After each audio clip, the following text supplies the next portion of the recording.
یہ بتائیے کہ یہ جو فیصلہ ہے یہ 3-2 کا ہے، 7-3 کا یہ پھڈا پڑا ہوا ہے، اور یہ اگر آج تفصیلی فیصلہ ہو گیا ہے تو پھر کل کیا سنا جائے گا؟ یعنی کل کیا سماعت ہوگی اس پہ؟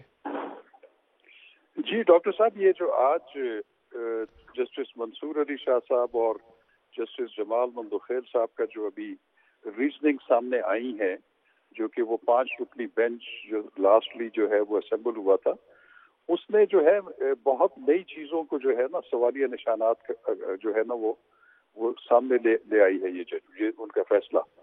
اب ایک دلچسپ صورتحال یہ پیدا ہو گئی ہے کہ یہ جو 2 جج صاحبان نے اپنا جو یہ تفصیلی فیصلہ لکھا ہے، اس میں انہوں نے آئین اور قانون کی جو ہے وہ تشریح کی ہے، اور سب سے امپورٹنٹ بات یہ ہے کہ انہوں نے یہ ہولڈ کر دیا ہے کہ جو 2 پہلے جج صاحبان تھے، جسٹس اطہر من اللہ اور جسٹس یحییٰ آفریدی، انہوں نے جو اس سو موٹو کو یکسر مسترد کر دیا تھا، اور انہوں نے کہا تھا کہ یہ مینٹینیبل نہیں ہے، اور ان کے فیصلے کو انہوں نے کنکرنس دی ہے۔ انہوں نے کہا ہے کہ انہی کی فیصلے جو 2 جج صاحبان ہیں ان کی تسلسل میں ہم یہ فیصلہ دے رہے ہیں، اور انہوں نے ہولڈ کر دیا کہ اب یہ جو فیصلہ ہے یہ 4-3 کے اکثریت سے ہے، اور اسی کو ہی، اور آج جو ہم فیصلہ لکھ رہے ہیں 7-3 4-3 اچھا 4-3 آئی ایم سوری۔ تو اب اس سے ایک نئی بحث چھڑ گئی ہے۔ اب دیکھیں، آج جب یہ 5 رکنی بینچ نے آج جب یہ سماعت جو ہے اس کو جو وہ کی، اس کا آغاز کیا، تو اس پہ ہمیں پہلے سمجھ نہیں آ رہی تھی کہ جسٹس مندوخیل جو ہے وہ بیرسٹر علی ظفر سے جو ہے وہ ایک اسپیسیفک سوال پوچھ رہے تھے کہ آپ کس ججمنٹ کی بات کر رہے ہیں کہ جس کی وائلیشن ہوئی ہے۔ تو میرا خیال ہے کہ ان کے پیش نظر یہی بات تھی کہ انہوں نے یہ جو اختلافی نوٹ ہے اس میں انہوں نے یہ ہولڈ کیا ہوا ہے کہ یہ 3-2 کا فیصلہ نہیں ہے، بلکہ یہ 4-3 کا جو ہے یہ فیصلہ ہے، جس میں انہوں نے جسٹس اطہر من اللہ اور یحییٰ آفریدی صاحب کے فیصلے کو بھی بیچ میں شامل کر دیا ہے۔ اب یہ صورتحال دیکھنے میں آئے گی کہ اچھا، یعنی آپ یہ کہہ رہے ہیں کہ 2 جج صاحبان الگ ہو گئے تھے، جو یعنی وہ الگ نہیں ہوئے تھے، وہ بینچ میں تھے؟ جی بالکل، وہ الگ نہیں ہوئے تھے۔ آپ کو یاد ہوگا کہ یہ پہلے 9 رکنی بینچ تھا، پھر اس کے بعد جب اس کی سماعت ہوئی تو پھر 2 معزز جج صاحبان جو تھے، وہ جسٹس اعجاز الحسن اور جسٹس بزار علی اکبر نقوی جو تھے، انہوں نے اپنے آپ کو ریکیوز کر لیا تھا۔ نہیں، لیکن آج کے بینچ میں جو اعجاز الحسن صاحب تھے واپس دوبارہ؟ میں اس کی پرانے 9 رکنی بینچ کی بات کر رہا ہوں۔ اچھا، جبکہ جسٹس یحییٰ آفریدی اور جسٹس اطہر من اللہ نے جو ہے وہ اپنا باقاعدہ حکم نامہ جاری کیا تھا، جس میں انہوں نے جو سو موٹو جورسڈکشن کی جو مینٹینیبلٹی ہے اس کو رد کر دیا تھا، اور ساتھ انہوں نے یہ بھی لکھا تھا کہ ہم جو ہے یہ چیف جسٹس کی ثوابدید پہ چھوڑتے ہیں کہ وہ ہمیں آئندہ بینچ میں جو ہے وہ شامل کریں گے یا نہیں کریں گے۔ تو یہاں پہ فرق یہ ہے کہ 2 معزز جج صاحبان یحییٰ آفریدی صاحب اور اطہر من اللہ صاحب نے اپنے آپ کو سماعت سے الگ نہیں کیا تھا، تو اس کا یہ مطلب ہے کہ وہ بینچ کا حصہ تھے۔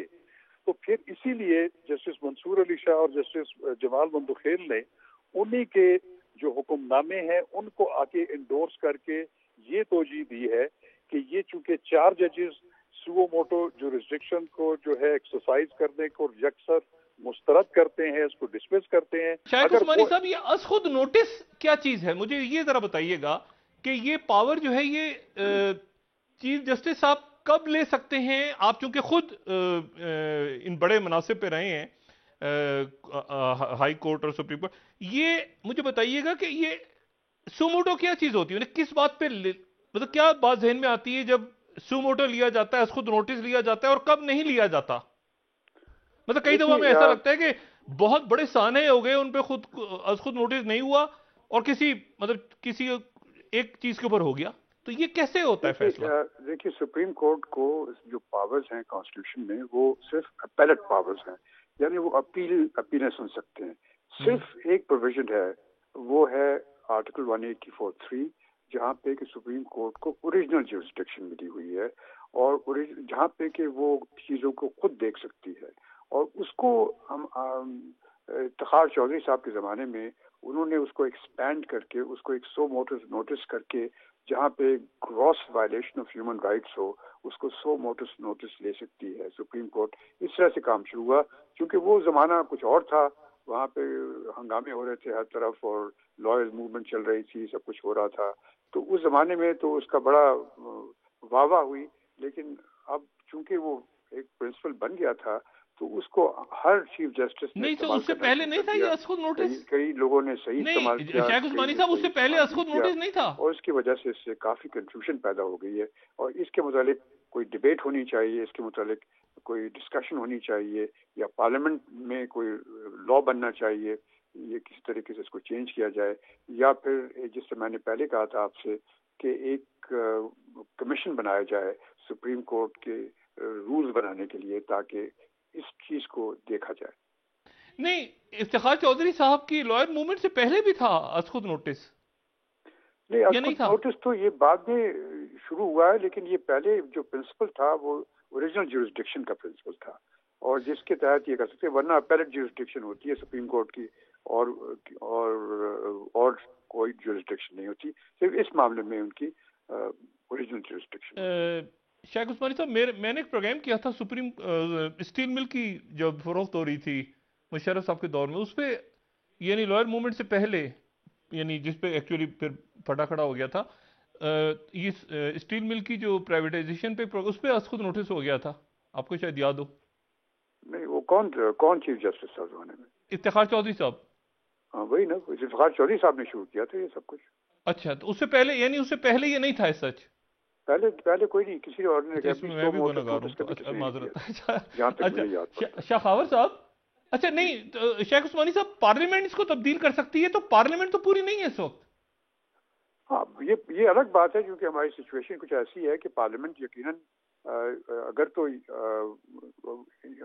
امینڈمنٹ کرنی پڑے گی اس کو کانسٹیٹیوشن میں, کیونکہ 184(3) کو اگر امینڈ کرنا ہے, اس میں اور چیزیں ڈالنی ہے, تو اس کے لیے پھر تو کانسٹیٹیوشن امینڈمنٹ کی ضرورت پڑے گی.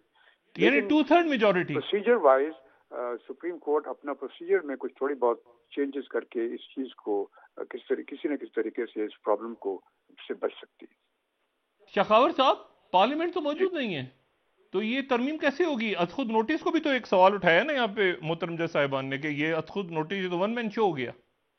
نہیں جب صاحب, اس کو بڑے اگر آپ وسیع تناظر میں دیکھنا پڑے گا. جہاں تک آرٹیکل 184(3) کا تعلق ہے, وہ تو جب سے آئین پاکستان بنا ہے وہ تو ایک انٹیگرل پارٹ ہے آئین پاکستان کا, اور ایک جورسڈکشن ہے سپریم کورٹ کی. میں تھوڑا سا واضح کرتا رہوں چلوں کہ یہ جو آئین پاکستان ہے اس میں ایک چیپٹر ہے فنڈامنٹل رائٹس کا, بنیادی حقوق جو شہریوں کو جو ہے وہ گارنٹی کیے گئے ہیں. اب وہ دو کورٹس کو اس کا جو ہے وہ کسٹوڈین بنایا گیا ہے.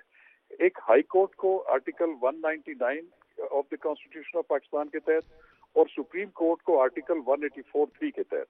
اب دونوں میں فرق یہ ہے کہ ہائی کورٹ کا جو سکوپ ہے وہ یہ ہے کہ اس میں کوئی متاثرہ فریق ہونا چاہیے, اور اس کی درخواست کے اوپر ہائی کورٹ جو ہے وہ جورسڈکشن اسیوم کرتی ہے کسی شہری کے بنیادی حقوق اسٹیٹ فنکشنری سے جو ہے وہ انشور کروانے کے لیے. اور آرٹیکل 184 کا جو فرق ہے وہ یہ ہے, اس کی ورڈنگ جو سٹارٹ ہی ہوتی ہے کہ without prejudice to the provisions of article 199. Article 199 اپنی جگہ موجود ہے, اسی کی کنٹینیویشن میں جب سپریم کورٹ آف پاکستان کے سامنے ایک ایسا مفاد عامہ کا ایک مسئلہ آتا ہے جس کا تعلق لوگوں کے بنیادی حقوق کے تحفظ کے ساتھ ہے, تو اس پہ وہ ایک جورسڈکشن اسیوم کر سکتی ہے. وہ درخواست میں بھی کر سکتی ہے کسی کی, اور سو موٹو ازخود بھی کر سکتی ہے, وہ ازخود نوٹس بھی لے سکتے ہیں. تو اس میں صرف فرق یہ ہے کہ اس میں مفاد عامہ کا جو ہے وہ اور question of public importance in reference to the fundamental rights ہونا چاہیے. یہ دونوں کورٹس کی کنکرنٹ جورسڈکشن ہے. نہیں, اور لیکن اسی کو آج جو جسٹس منصور علی شاہ اور جسٹس مندوخیل کا جو حکم نامہ ہے اس میں اس کی بھی وضاحت کی گئی ہے. انہوں نے یہ نہیں کہا, یا کوئی بھی نہیں کہہ سکتا کہ آرٹیکل 184 کو نہ ایکسرسائز کیا جائے, لیکن یہ بات ضرور ہے جیسے ابھی شیخ عثمانی صاحب نے کہا کہ اس کو کہیں نہ کہیں سٹرکچر ضرور ہونا چاہیے. کبھی کبھی ہم نے دیکھا کہ اس کا بے دریغ استعمال ہوا, اور وہاں پہ بھی ہوا جہاں پہ ضرورت نہیں تھی. اور کئی چیف جسٹس صاحبان ایسے تھے جس کے دور میں بڑے ایسی صورتحال پیدا ہوئی کہ وہاں پہ ان کو سو موٹو لینا چاہیے تھا, وہ بھی نہیں لیا. تو میں سمجھتا ہوں کہ وہ بھی آئین کی منشا کے خلاف ہے. اب یہ ہو سکتا ہے کہ میں نے بلکہ سنا ہے کہ سپریم کورٹ میں ایک کمیٹی بنائی گئی ہے، شاید وہ فل ججز پہ مشتمل ہے یا سینئر ججز پہ، وہ آرٹیکل 184 کو اسٹرکچر کرنے کے لیے کچھ رولز میں ترمیم کی جو ہے وہ کچھ انڈیور کر رہی تھی، اور اس پہ ہونا چاہیے. لیکن اب کوشچن یہاں پہ جو ہے وہ یہ ہے کہ اب یہ جو دو معزز جج صاحبان کا جو تفصیلی آ گیا ہے حکم نامہ، ان کو کچھ لوگ جو ہے ڈائسینٹنگ نوٹ کہتے ہیں، لیکن وہ حکم نامہ خود یہ کہتا ہے کہ ہمارا میجورٹی ویو ہے. ہم پچھلے دو اچھا، میں قطع کلامی شاہ خاور صاحب، یعنی یہاں پر آپ کہہ رہے ہیں کہ یہ جو ہے یہ 7 رکنی بینچ کا فیصلہ ہے اور 4-3 سے ہے، اور شیخ عثمانی صاحب کہہ رہے ہیں کہ یہ 5 رکنی بینچ فیصلہ دے چکا ہے جو کہ 3-2 سے. میں درست کہہ رہا ہوں؟ آپ دونوں اس پہ کمنٹس کریں. بات یہ ہے کہ اب دونوں کنفلکٹنگ باتیں ہیں. اب یہ جو جسٹس منصور علی شاہ اور جسٹس مندوخیل نے جو کہا ہے، انہوں نے کہا ہے کہ ہمارے ہم جو ہے کنٹینیو کر رہے ہیں جسٹس اطہر من اللہ صاحب اور جسٹس جیجا افریدی، اس لیے یہ پھر 4-3 کی میجورٹی سے ہم اس یعنی 7 رکنی آپ کہہ رہے ہیں نا، 7 رکنی بینچ کا فیصلہ ہے. شیخ عثمانی صاحب آپ کیا کہہ رہے ہیں؟ 5 رکنی بینچ تھا؟ میں تو وہی 5 رکنی کی بات کر رہا ہوں. جی ہاں، یعنی آپ دونوں کی رائے بالکل مختلف ہے اس وقت. آپ کہہ رہے ہیں کہ وہ فیصلہ جو ہے وہ اکثریتی فیصلہ 7 رکنی بینچ کا ہے، شاہ خاور صاحب کہہ رہے ہیں، اور شیخ عثمانی صاحب آپ کہہ رہے ہیں کہ 5 رکنی بینچ کا فیصلہ حتمی ہے. جی میں اس بات سے کہہ رہا ہوں کیونکہ فائنل جو ہیئرنگ ہوئی تھی اس میں 5 ججز تھے موجود، یہ 2 حضرات موجود نہیں تھے اس فائنل ججز میں. پہلے انہوں نے جو کچھ کہہ دیا وہ کہہ دیا، لیکن موجود نہیں تھے. جب کیس کلوز ہوا تو وہ موجود نہیں تھے. اور ڈاکٹر صاحب میں اس میں یہ کہوں گا ایک معذرت سے، ڈاکٹر صاحب میں اس میں یہ کہوں گا کہ اب تنازع اسی کو تو سیٹل کرنا ہے کہ کیا یہ 4-3 کا فیصلہ ہے یا 3-2 کا فیصلہ. نہیں، شیخ عثمانی صاحب کو میں پوائنٹ سن لوں، پھر میں آتا ہوں واپس آپ کی طرف. وہ صرف سپریم کورٹ کا فل کورٹ بینچ کر سکتا ہے. جی شیخ عثمانی صاحب. جی آپ اپنی بات کمپلیٹ کیجئے گا پلیز. ہاں میں سن لی. جی ہاں، نہیں آپ یہ کہہ رہے ہیں کہ 5 رکنی میں بینچ. آپ سے کہہ رہا ہوں کہ جو فیصلہ اناؤنس ہوا تھا اور جس کی بنا پر پھر ڈیٹ دی گئی الیکشن کی، اس فیصلے کی جو جتنے ججز تھے اس میں سے جتنے ججز تھے اس کی میجورٹی ججمنٹ جو تھی وہ 3-2 کی تھی، یا یاد نہیں آ رہا مجھے، 3-2 کی تھی. اور وہ اپنی جگہ پر یہ جو پہلے ججز تھے جو کہ اب انہوں نے ان کی ڈیٹیل ججمنٹ آ گئی ہے وہ اس بینچ میں موجود نہیں تھے. یعنی اس میں یعنی حاصل کلام یہ ہے کہ یہ 3-2 تھا. حاصل کلام یہ کہ وہ جو فیصلہ تھا جس میں 30 اپریل کا کہا گیا تھا، چاہے وہ 4-3 تھا یا 3-2 تھا، کہ جی 30 اپریل کی تاریخ آئی تھی اور 90 دن، وہ والا جو فیصلہ تھا وہ از خود نوٹس ہی ختم ہو گیا، اور اب ایک نیا بینچ ہے جو ایک نئی ہیئرنگ سنے گا.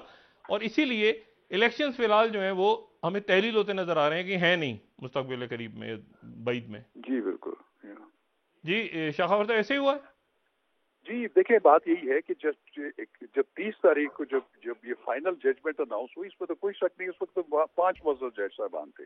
لیکن 2 جو پہلے انہوں نے اپنے آپ کو سماج سے الگ نہیں کیا، ان کے جو حکم نامے ہیں. شاہ خاور صاحب معذرت کے ساتھ بڑا لوگ آپ یقین کریں سمجھ سے باہر ہے. یعنی شارٹ آرڈر آ گیا کہ پھانسی لگا دو، تفصیلی فیصلہ آ رہا ہے کہ 1 منٹ ہٹ جاؤ، پھانسی اس صورت میں لگانا جب یہ تو بڑی عجیب سی.